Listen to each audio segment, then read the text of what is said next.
There, greetings from Colombo, everybody. I'm Hassan Shazuli. It's 30 minutes past 12 here on News First. And this is lunchtime news coming to you live and direct from the News First studios here in Colombo. We've got a wide array of updates coming to you both on the local and the international front. We have updates on the weather situation in the country as well. But before we head into the bulletin, let's first take a look at your headlines this afternoon. 6 houses damaged in an explosion at a tourist lodging.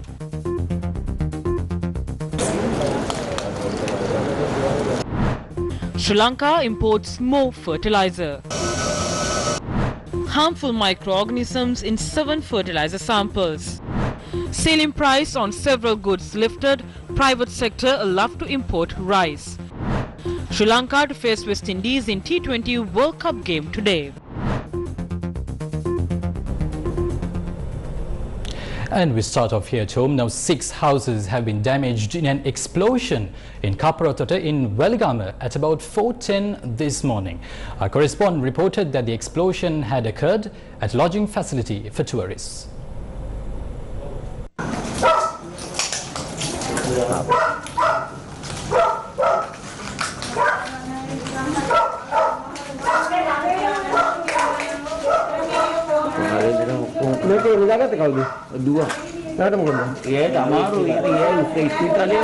The explosion occurred in the ground floor of a 2-storied building. The entire floor has been destroyed in the explosion. 3 neighboring homes were completely destroyed in the explosion.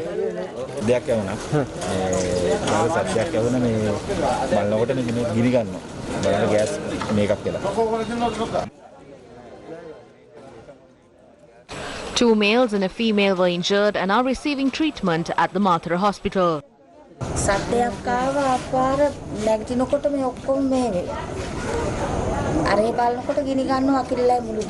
The Weligama police is conducting further investigations. Police suspect the incident may have occurred after a gas tank had exploded.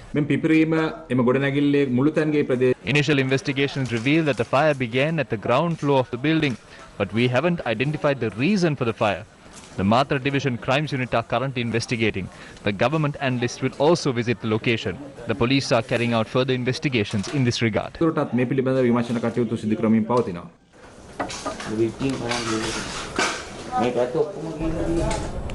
News First will continue to keep you updated with that story as the day proceeds. Now shifting your attention, authorities have released details of 4 luxury vehicles.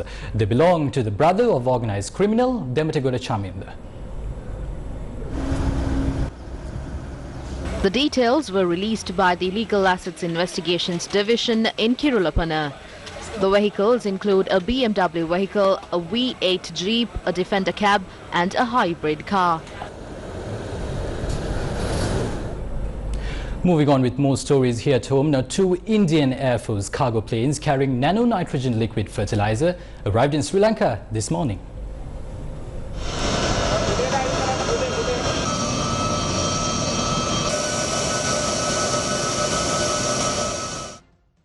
An IFC 8D-21 cargo plane of the Indian Air Force arrived in the island at midnight. It was carrying 44,730 kilos of nano-nitrogen liquid fertilizer.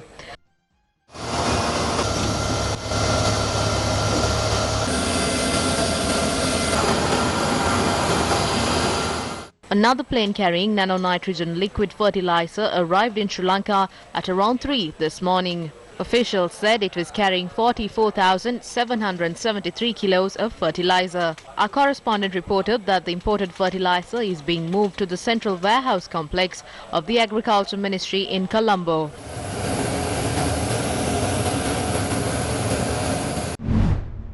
The National Plant Quarantine Service said it will retest fertilizer samples of the controversial fertilizer stock from China even if it is tested by a third party. Its additional director, Professor Tushara Wickramarachchi, said the stocks cannot be legally unloaded in the country if tests prove they are unsuitable. He added that the authorities have not informed him whether the ship carrying the fertilizer has entered the country's waters. Meanwhile, permits have been issued to import 45 samples of organic fertilizer across a 3-month period. The National Plant Quarantine Service said samples could be brought from 16 selected countries. It added that 19 samples of organic fertilizer have been received so far. Professor Tushara Vikramarachchi said 7 samples contained microorganisms. The shortage of fertilizer has caused severe difficulties to farmers in Sri Lanka. Farmers say the organic fertilizer bought by the One Ella Agrarian Services Centre is of a poor quality. Farmers began cultivating across more than 60 acres of paddy fields in One Ella amidst a fertilizer shortage. They had bought fertilizer from the One Ella Agrarian Services Centre to be used 21 days after beginning cultivation. They had paid 1,150 rupees for a 35-kilogram bag of fertilizer. But farmers say the fertilizer which they had bought is not of a good quality.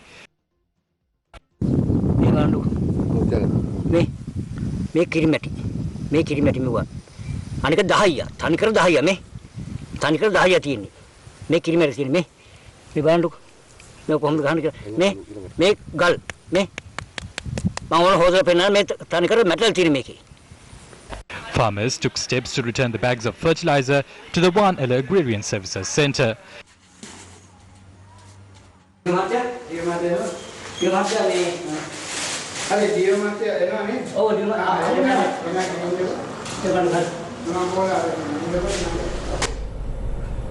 The Consumer Affairs Authority has removed the ceiling prices, that's the rate in which goods are sold in the market, of food items including sugar, dal, chicken and potatoes.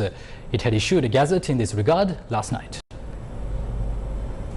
The Consumer Affairs Authority issued a gazette last night to remove the maximum selling price on 4 items. This cancels 7 previous directives issued by the authority.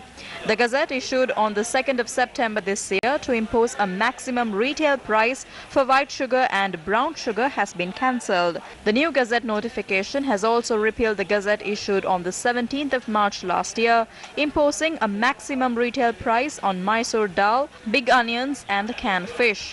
In addition, this new gazette notification has also cancelled the gazettes issued on the 12th of March last year to set a maximum retail price for chicken and corn. The gazette issued on the 6th of December 2017, setting maximum retail prices for several items including dried fish, coconuts, dried chilies and Maldive fish will also be cancelled through the new gazette issued last night. The maximum retail price set for dry sprats, green gram and imported potatoes through the gazette notification issued on the 27th of January 2017 has also been cancelled through the new gazette. In addition to these, the gazette notification issued on the 14th of July 2016 with aim of setting a maximum retail price for gram, wheat flour and imported milk powder has also been cancelled. Meanwhile, the special commodity levy of 65 rupees per kilogram of imported rice will be reduced to 25 cents for the next 6 months with effect from the 2nd of this month. A statement issued by the Ministry of Finance said, accordingly, the import levy on Samba, Nadu and Kakulu rice will be reduced. Meanwhile, the chairman of the National Movement for the Protection of Consumer Rights expressed his views regarding the gas shortage in the market at a media briefing held yesterday. A shortage of LAF gas is reported from across the country. In some parts of the country, there is a shortage of electrogas too. LAF gas company is expecting a price hike too. They are planning to increase the price of a gas to up to 4,000 rupees. Minister Chamal Rajapaksa said that if there is no rice, people will have to eat manioc and potatoes instead. We would like to tell the minister to eat any of these jams. We need gas to boil them.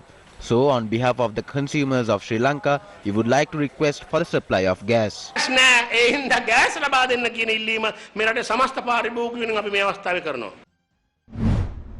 Several people lined up in queues to purchase gas today as well, owing to the gas shortage in the market.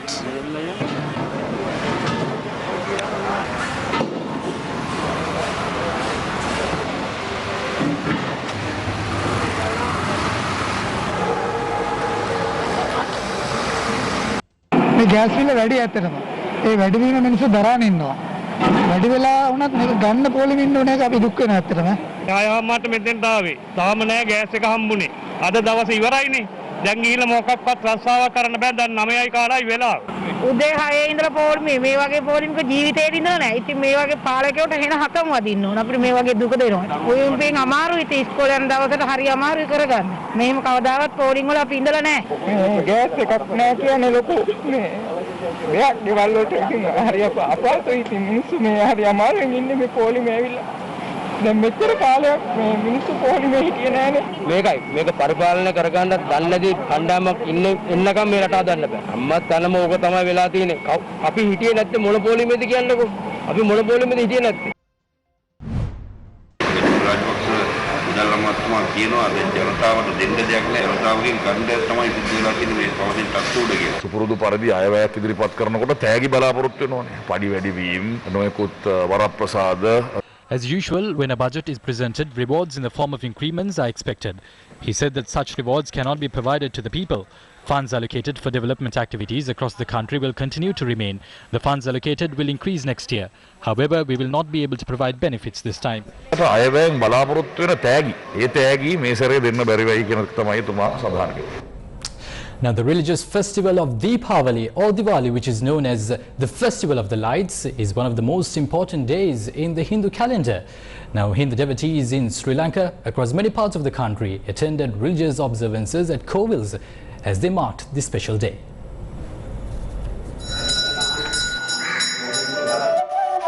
The Deepavali festival commemorates the defeat of the demon Naragasuran by Lord Vishnu. It is further written in ancient folklore that the demon requested Lord Vishnu to help all those in the world see the light similar to how he did.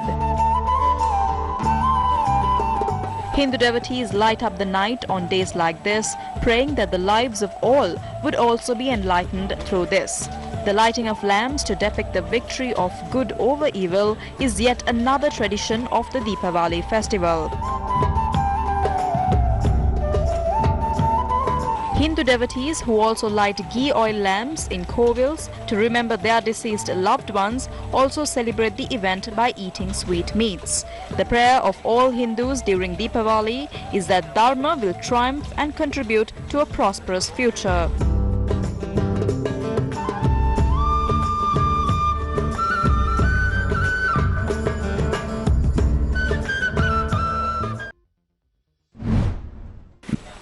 President Gotabaya Rajapaksa, in his message to mark the occasion, wished all Hindus of Sri Lanka and across the world happiness, prosperity, wealth and divine energy through the energy of Panchayatana that enters the universe with Deepavali.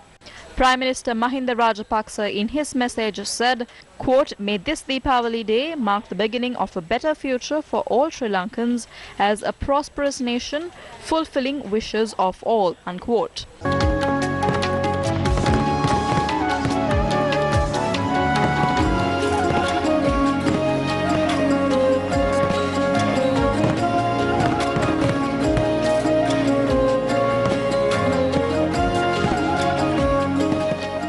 Opposition leader Sajid Premadasa, wishing the people a happy Deepavali, said he prays to eliminate the evil, including the COVID-19 pandemic, which is spreading across the world.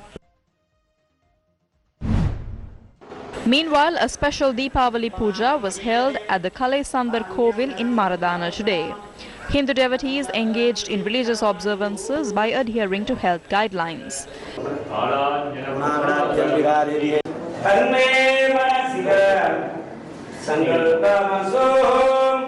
A religious ceremony was also held at the Hatton Sri Manikka Pillayar Kovil in line with the Deepavali festival. Hindu devotees living near estates engaged in religious observances at their homes by following health guidelines.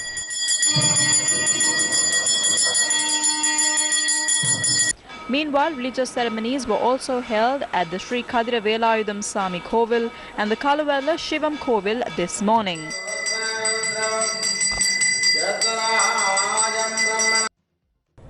Well, shifting attention onto the weather situation in the country, the Disaster Management Centre says more areas could be affected because of the prevailing bad weather in the country.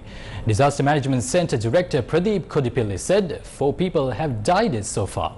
The Met Department says that the Sabaragamuwa, Uva, Central, North Central, Northwestern and the Eastern provinces will receive rainfall of 75 millimeters. That's nearly 3 inches of rainfall in the coming days. One lane along the Nuwara-Eliya-Badulla main road was closed after a mound of earth had collapsed in Puhulpola yesterday. The movement of vehicles was affected due to this reason.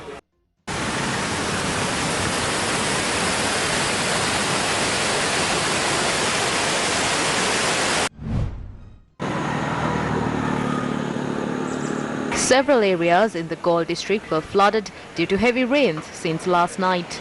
The Disaster Management Office in the Galle district said some areas had received more than 100 millimeters of rainfall. The water levels of the Gin River had increased slightly due to heavy rains. The DMC office said water levels may reduce today.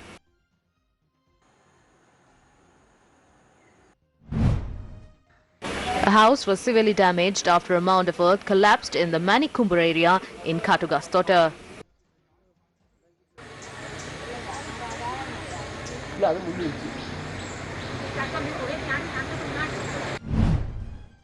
Flooding was reported along the Habaradua Angulugaha Road, Pilana Harumalgoda Road, Valikonda Bogahagoda Road and School Lane in Danduwana. The Kabaragala Puswelkada Road was blocked after a mound of earth had collapsed amidst heavy rains. Power supply was also affected in areas such as Danduwana and Kabaragala. Landslide warnings issued to 8 districts have been extended.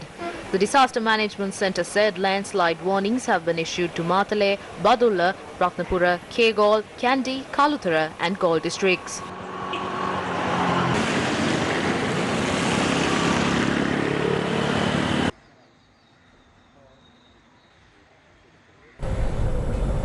From that weather update, we move to the COVID-19 front.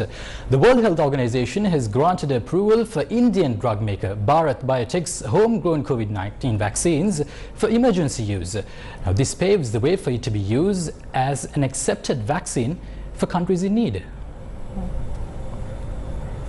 The World Health Organization tweeted that its technical advisory group had ruled that benefits of the shot, known as Covaxin, significantly outweighed the risks and that it met WHO standards for protection against COVID-19.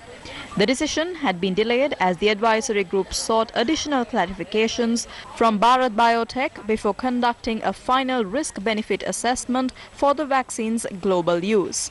WHO Strategic Advisory Group of Experts on Immunization also recommended Covaxin's use in 2 doses with an interval of 4 weeks in age groups 18 and above. Covaxin was given emergency use authorization in India in January, even before its completion of its late-stage trial, which later found the shot to be 78% effective against COVID-19.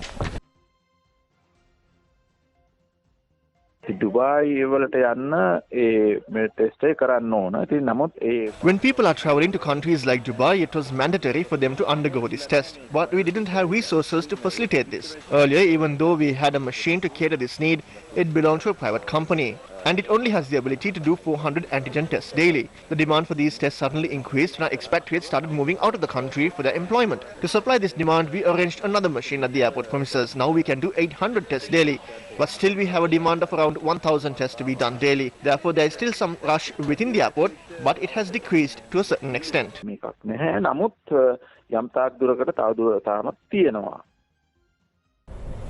Right, those were the views that were expressed by Tourism Secretary S. Hettiarachchi on increasing the number of tests that are carried out near the Bandaranaike International Airport. A quick reminder to all our viewers that authorities have increased the number of tests that have been carried out, especially for tourists near the airport. Now, these measures come as Sri Lanka attempts to boost tourism arrivals to the country as the tourism industry remains affected because of the COVID-19 pandemic. And with that, let's move to some news on the international front. Major coal users, including Poland, Vietnam and Chile, are committing to shift away from fossil fuel. These developments are coming in from the COP26 summit that is being held in Glasgow. Leaders of several countries have pledged to reduce carbon emissions by 2030. While wishing both teams all the very best. Now it's 50 minutes past 12 here on News First. You have just received reports that an accident involving 4 vehicles was reported at the Mahabagi junction this morning. We leave you this afternoon with the footage of the collision involving the 4 vehicles. And with that, we wrap this edition of Lunchtime News. Thanks for stopping by. I've been Hassan Shazuli. Don't forget, we will continue to keep you updated on our website. Newsfirst.lk is the address. I'll see you soon at 1:55. Bye for now.